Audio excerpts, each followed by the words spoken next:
American rocket technician Daniel Fry claimed he witnessed a UFO landing near the White Sands Proving Grounds in New Mexico. He was invited aboard and received a message for mankind. The most significant experience that I had is probably the finding out of the major purpose for this invasion, so to speak, was to keep this planet alive, that we're approaching an area of controversy which could result in the displacement of all humanity, because we had learned how to do that without learning how to get along with each other. Later, Fry shot some films of unknown flying objects.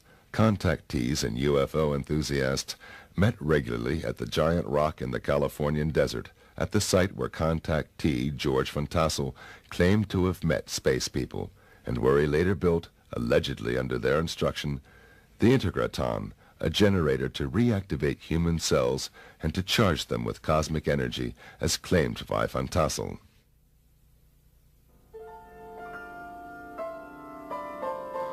One of the early contactees who spoke regularly on the giant rock conventions was Howard Menger. Menger presented what many UFO enthusiasts had long waited for: physical evidence and a message of deepness and beauty.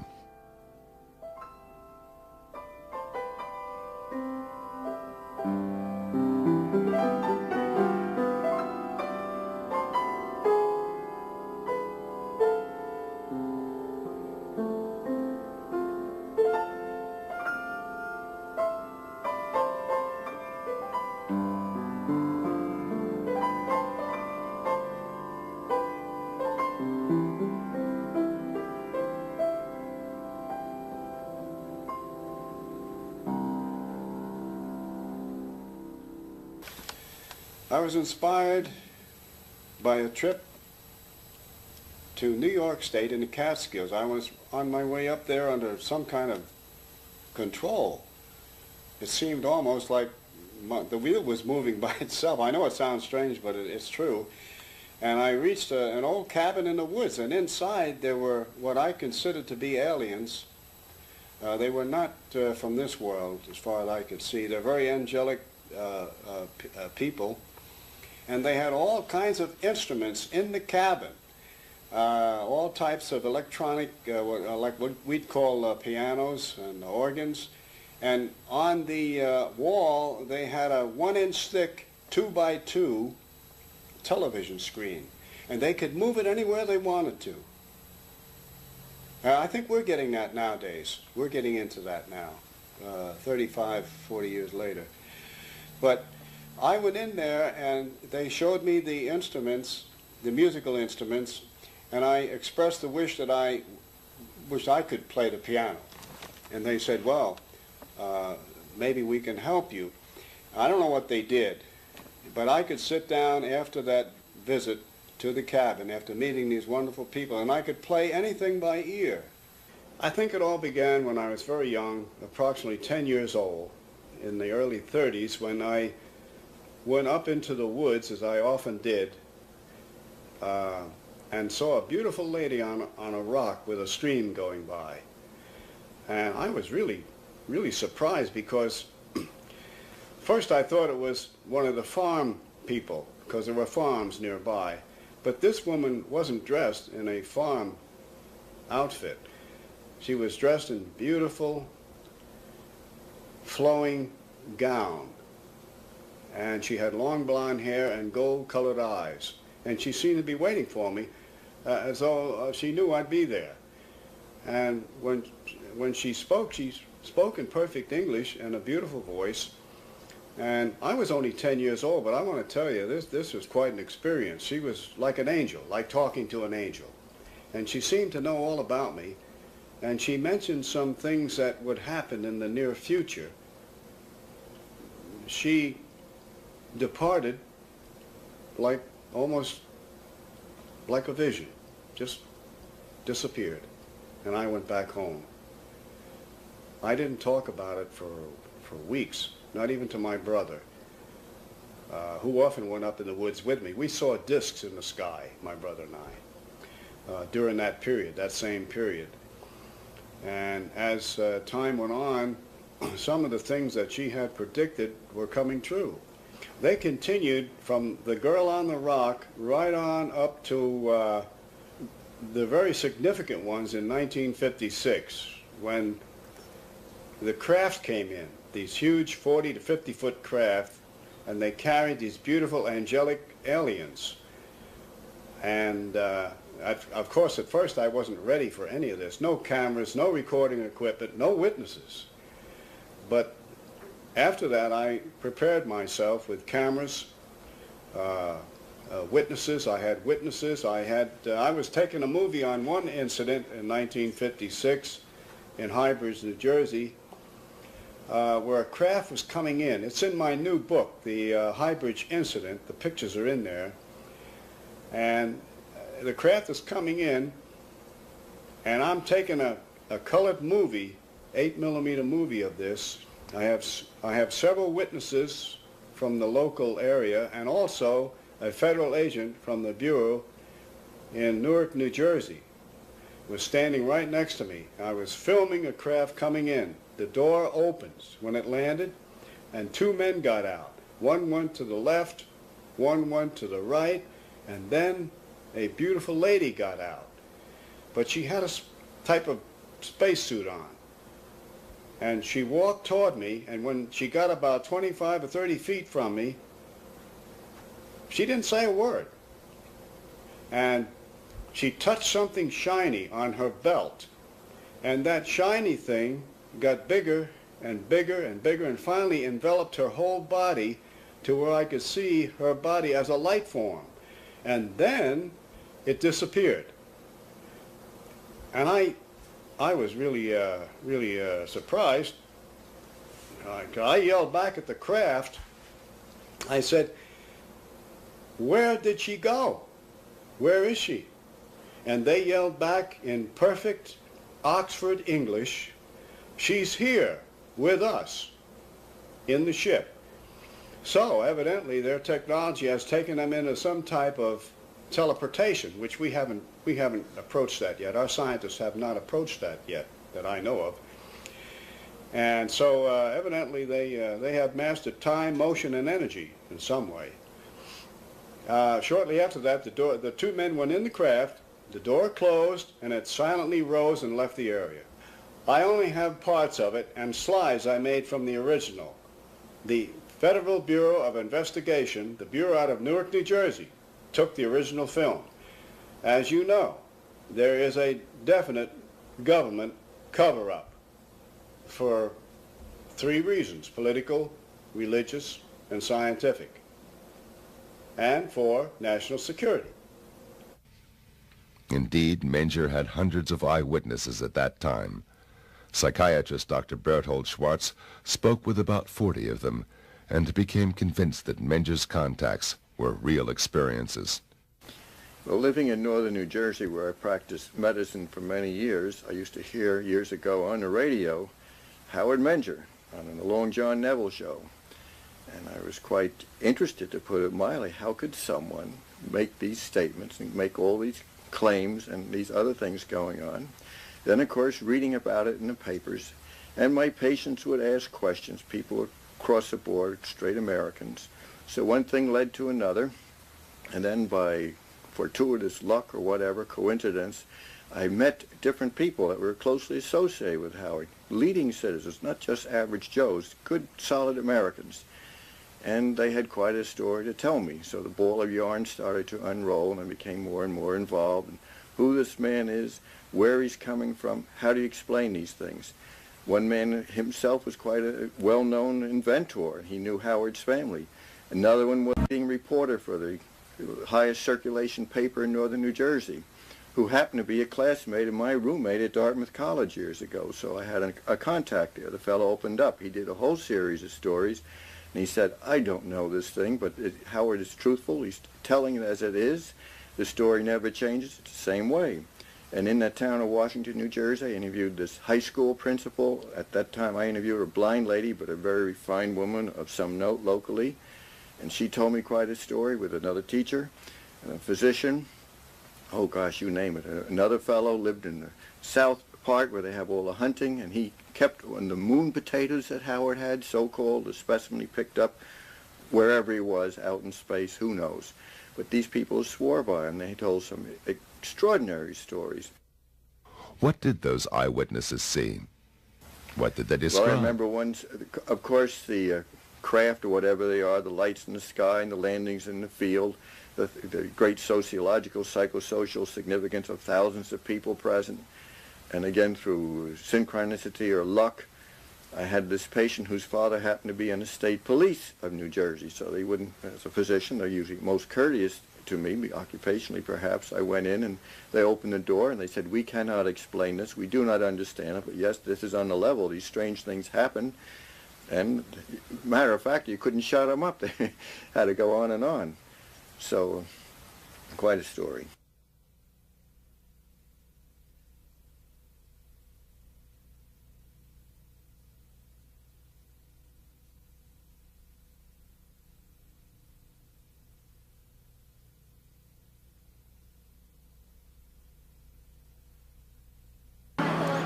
There were people that said they saw lights in the sky and things that darted very fast that didn't look like a helicopter or a plane because it moved too swiftly. And I remember we all came down to look at the field where the flying saucer had landed, where he said it had landed. And it was round, like burnt mark on the ground where the grass had all been singed.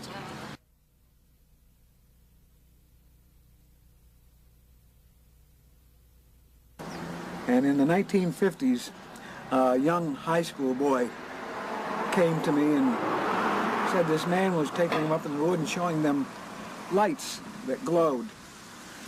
And he told them the lights came from flying saucers, from men who were landing regularly in a place called High Bridge, New Jersey.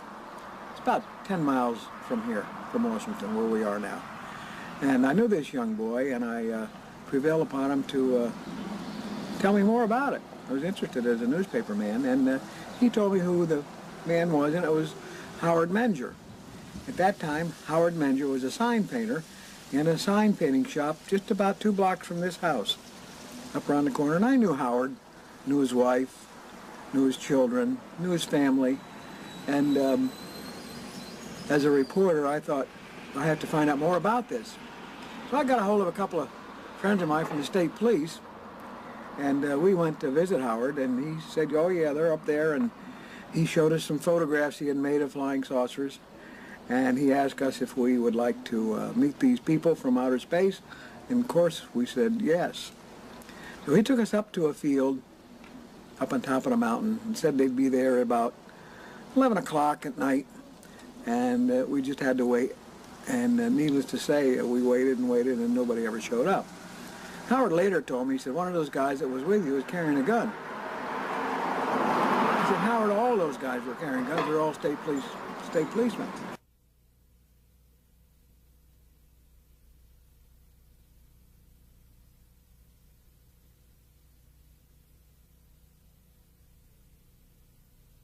Well, one evening, he advised me that there would be a sighting, he believed, so I took a girl I was dating at the time, whose name was Dorothy, and a friend who worked for my father, his name was Richard Barry, and he was repairing televisions for my father. He was a student, I think, of Princeton at the time. I couldn't drive, I didn't have a license at the time. So Richard drove Dorothy and myself down there, and we met at Howard's house, sat in his kitchen, had cocoa, as I recall, and he said, let's go up into the woods and we'll see if, he said, I think the ships are here. So we did. And it was Howard, his wife Rose, his sister-in-law Mary, who I think was single at the time, myself, Dorothy, and Mr. Barry. So, and we broke up into groups. Howard and 2 of the women went one way, and myself and Mr. Barry and Dorothy went another way, and we walked down this wood trail, and we did see these pulsating lights in a ravine on the ground, and these were believed to be the He said they were scout ships. And they seemed to be translucent. Like you could see through them, and they seemed to have brighter cores inside, like a vacuum, like a light bulb would do, or a vacuum tube would do. And they would change colors. They'd be pink, and then they'd be green, and then they'd be white, and whatever. And they just kind of seemed to hover over the ground. One of them did seem to put out a little light, which kind of went round us, I think, and then went back in again. And we were awestruck. There's no doubt about that. Remember, I'm 16 years old and never saw anything like this in my life, and quite believed everything that we saw was, in fact, out of this world. So we went back down to his house, and he said, I think one of the alien people trust this group, and they're going to make themselves visible. So we went out and stood in his backyard in a lawn area, and it goes up to a hillside. It was in meadows. And within a short period of time, Howard says, look, here comes one now. And there was this kind of ghosty apparition of a human figure, which kind of floated across the meadow. I remember he kind of went over a fence, kind of just floated over a barbed wire fence, and came near to us, but not that near that you could distinguish any features. I'm talking maybe several hundred feet. And then he faded away back into the woodland. And that was it. And we went back to the house, and we were just like, whoa. Greatest thing that ever was. Another incident I recall vividly, Augie Roberts, the photographer who was documented so much of this from the early days forward, was once at Howard's house, where Howard was, just after a whole series of exciting events out in the field with the craft landing, whatever the thing was. And Howard was alone in the house. Augie knew that. And yet Howard was carrying on a conversation with another voice. Now, unless Howard is the world's greatest ventriloquist, which to my knowledge he isn't, Augie said, what is going on here? One of the curious who wanted to see firsthand what was behind Menger's contacts was the young journalist Constance Michels. She was so fascinated by the young contactee that she felt in love and married Howard Menger in 1958. Shortly after that, she had her own first UFO encounter. I have never seen a landed disc, but one evening shortly after we were married, we were coming home from grocery shopping, and as we came up on the hill on the farm, we parked the car against the fence, and there was a big luminous pearl-like spherical shape right above the trees over the next field. And Howard stopped. He said, look. And I said, oh, wait, I've got to get my camera. And by the time I got to the station wagon, turn around and get the camera, it was gone. That was one of the times. When we were on our honeymoon in Las Vegas, we saw the same pearl-like iridescent globular disc. And one more time, which this really gets me, but it was it was on our farm, and we were there. Our attorney was with us, and we had heard that some people at White House, they were having a game, and they had seen discs flying over the stadium. So we went out in the field and looked upward, and sure enough, there was a fleet of discs flying overhead. And our attorney turned to me and said, Connie, this is for you. And one of the discs dipped, just like that.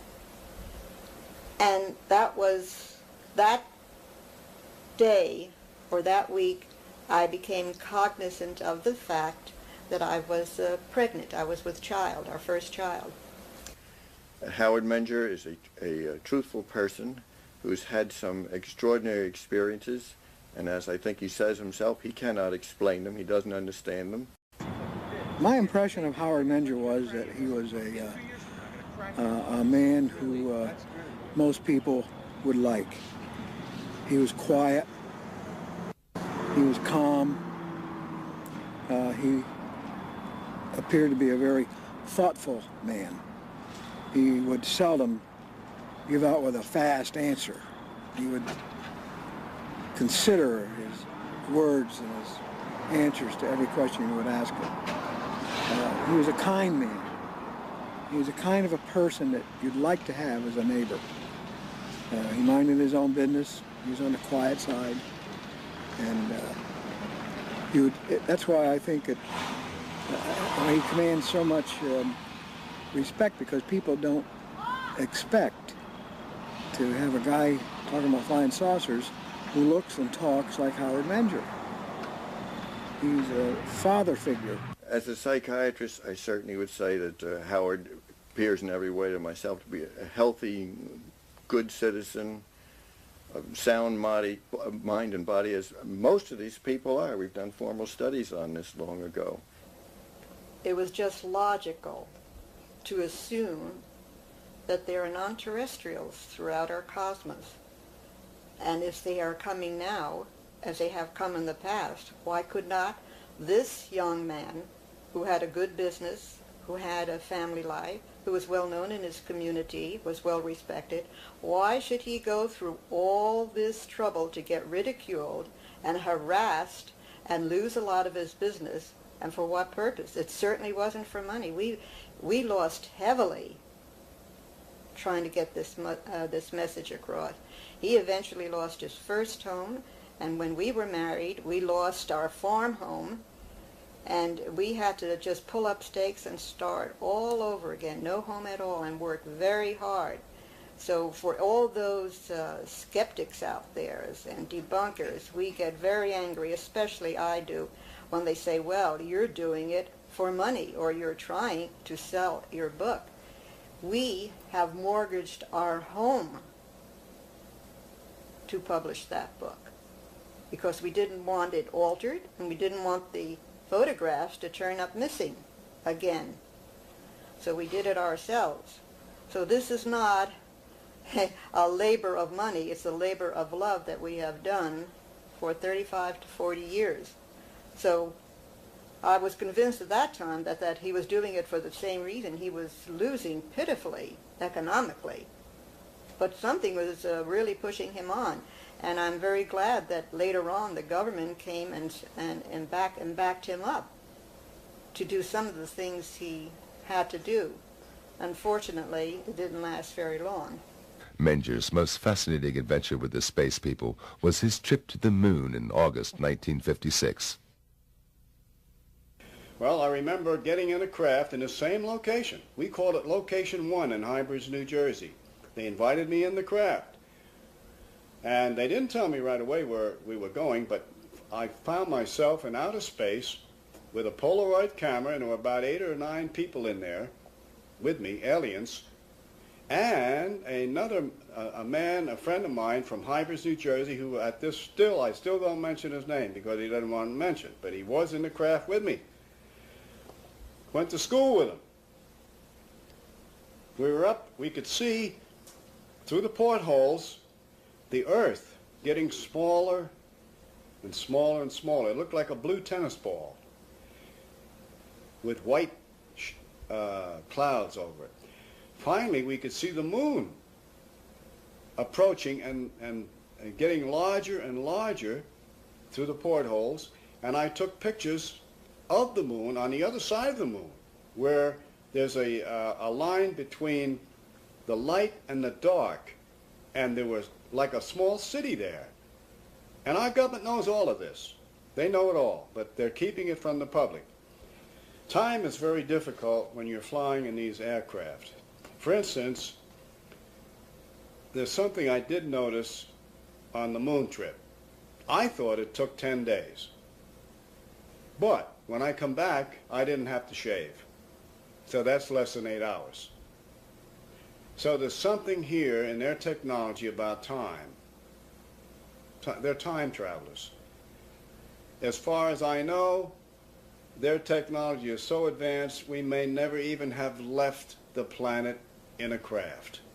We might have gotten in a craft, and through their technology contacted the moon section and put it on a screen, and I thought, who knows?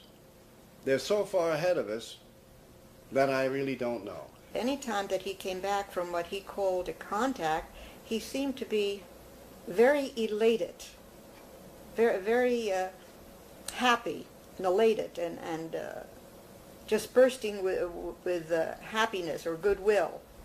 It seemed to affect him that way. The early phase of his contacts with the extraterrestrial visitors inspired Menger to develop theories about electromagnetism and gravitation, and to experiment with exotic UFO propulsions on this base. So what happens in my theory is that the electromagnetic field surrounds the disk, cuts off the cosmic particles coming in, so that gravity, which is a push, my theory, is no longer a push in this area, because it rises. Allowing it to rise, it cancels out the push that I call gravity. That's my own explanation. Now, whether it's true or not, you know what? I don't really know. But on that theory, I did get a craft off the ground. 1951 was when things really happened, because I built an anti-gravitic electrodynamic propulsion 4-foot radio-controlled craft, which looked like a flying saucer, and I flew it quite a bit around Hybrids, New Jersey, and one time in the afternoon, it got away. My controls, I lost control of it, the radio control, and it went up about 500 feet and then went west, and I was pushing buttons like mad, and it just didn't respond. It got away. And there goes approximately, today's dollars, $60,000.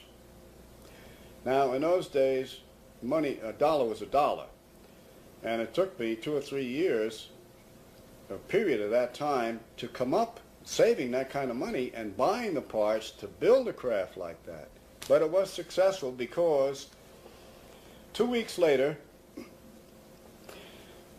FBI agents came out of Newark, New Jersey, to my shop in Washington, New Jersey. I had a machine shop and sign shop there.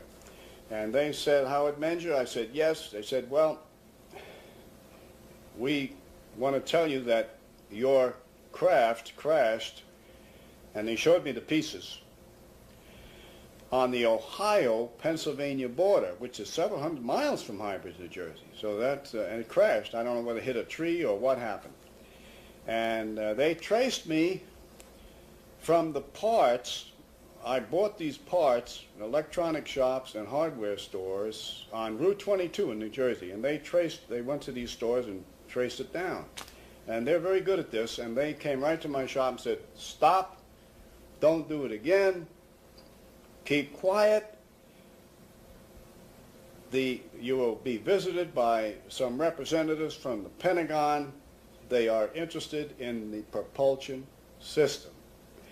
So, by the time in the late 50s, they kept coming back in this and that. Now, I didn't put a lot in the book about this because they said not to. But in the 60s, they didn't have a contract, as you spoke of, but they did sponsor me to go to Colorado Springs and actually build, in cooperation with 80 other scientists, engineers, and all types of men who knew what they were doing, build a between 40, 50-foot craft, and it flew successfully. And we were shushed up, none of us could talk, and it was a wonderful experience. All paid for by the government. I have a picture of a Mercedes-Benz that the government paid for me to travel back and forth, Colorado Springs and Hybrids, New Jersey. The deal with the government had its price. Menger had to leave the UFO movement completely. Yes, they did silence me. I silenced voluntarily, because of national security, which was their biggest reason, and being a patriotic citizen and a veteran of the United States Army intelligence back in World War II, yes, I did keep quiet for security reasons. Because in those days, the Soviet Union was at odds with us. They were our enemies. And they didn't want this technology or any of this out for fear that it would get in the wrong hands and used against us.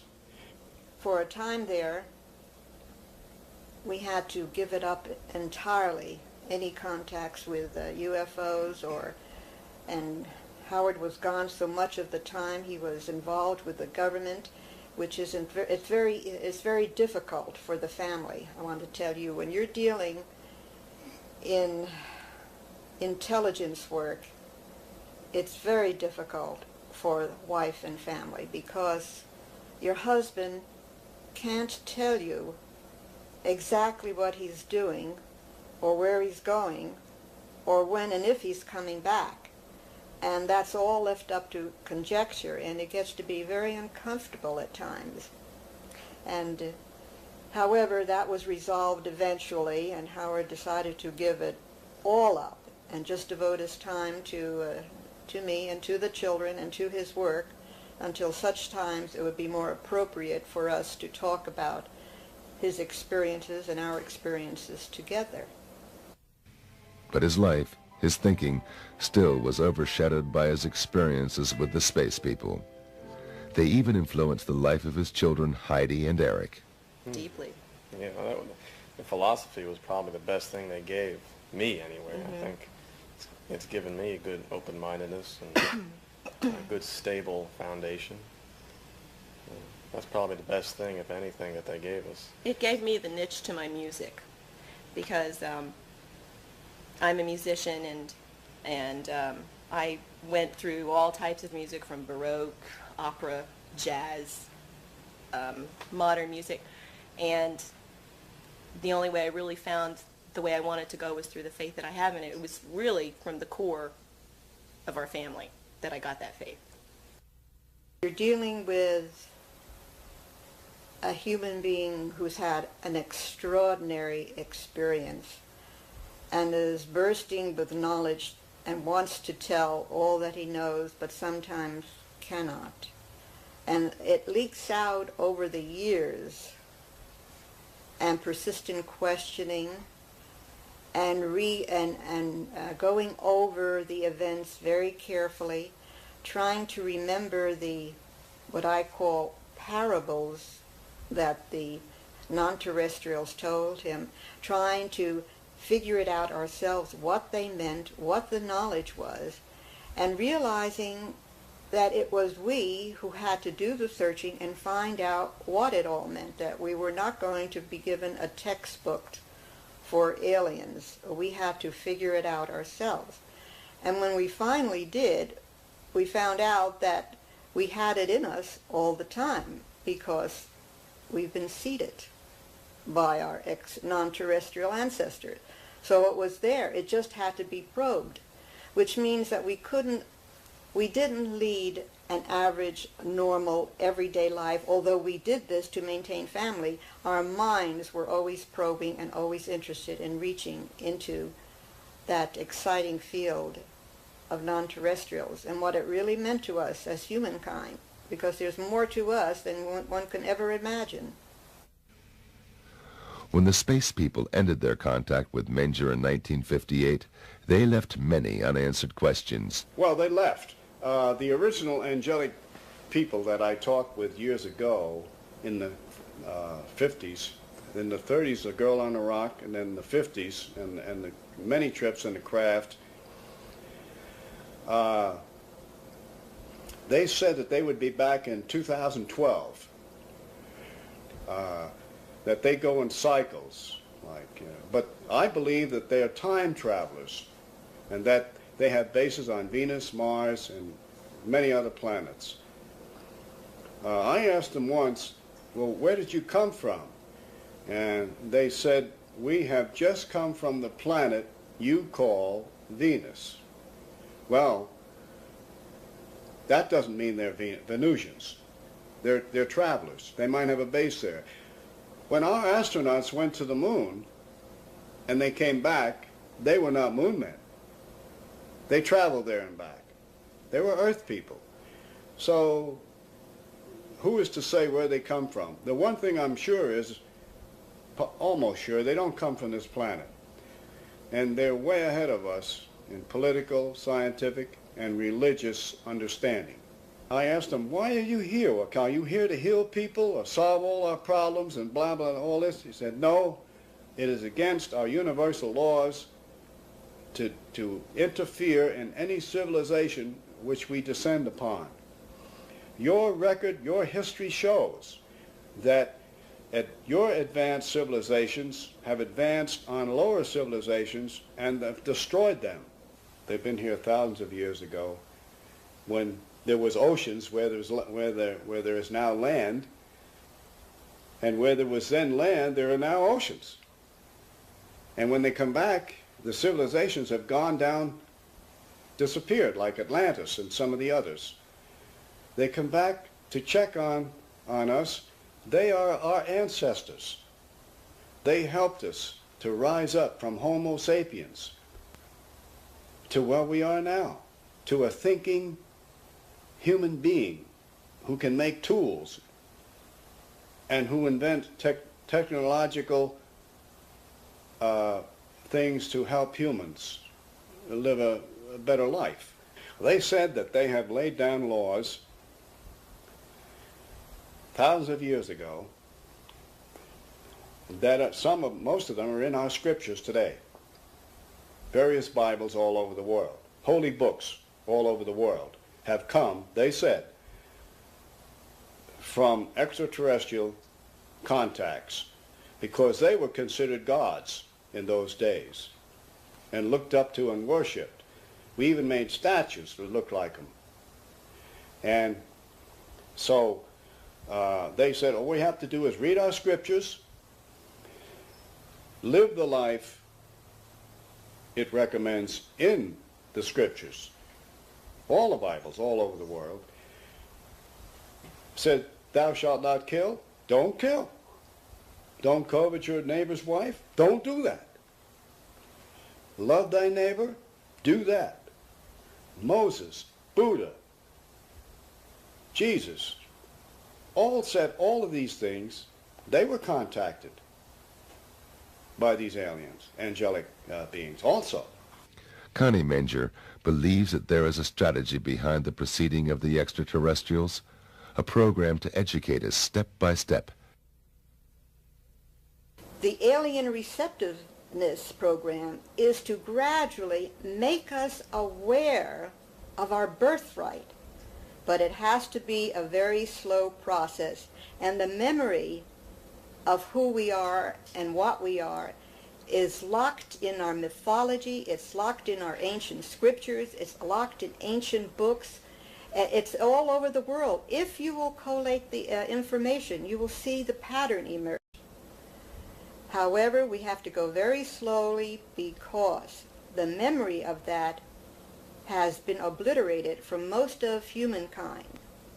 And as a matter of fact, we may have been a quarantined planet for a long stretch of time. And now that we are being monitored again, and some of the brain cells that they so graciously gave us are beginning to expand, and they are beginning to recognize, at least a lot of us are beginning to recognize, we belong to a galactic family. Now what is our purpose? Our purpose is to inform as many people as possible and give some scientific background to that, to show them that there is a possibility that we are not alone and that we come from a very different heritage other than anthropoid. As a matter of fact, we're children of the stars, but we've come through an evolutionary process because that's nature's way of producing better forms for better life expressions. They leak information out either by direct isolated contact cases and or holographic means to get the message out slowly so that the mind has a chance to adjust. There is a mental adjustment that needs to be done, and that needs to be done first on a slow scale, and then as it accelerates it will become worldwide. And that's where the consciousness upliftment comes in, that if once they know that there is others out there, and they're very much like us, and that's why they're sending those entities that look most like us, and are probably very close to us biologically, as I said before, because they're our family. And there is another reason. It must be done slow, on a slow process, because a higher culture will always destroy the a lower structure. We have infrastructure in our industries, in our governments, in our religions that would fight so fiercely against this thought or against others coming in, because after all, the vested interests have control of this planet and control of the countries and control of the wealth. They don't want to have to deal with this on a hostile level. It has to be done slowly, and it has to be changing the mental set first. It's one reason they're here is for a spiritual reason, to develop us more on a spiritual level. Technology is advancing quicker and going further ahead than our spirituality, and that's very dangerous. Personally, I feel that we have to have a greater reverence for life, all life, greater respect for our planet, greater expression of intelligence between each other, and greater care and responsibility for everything that we do. We have to take responsibility and take charge for what is happening today, because that is the only way we can change it. And once we do these things, we become, I wouldn't like to use the word worthy, we become more receptive to contacts with other people.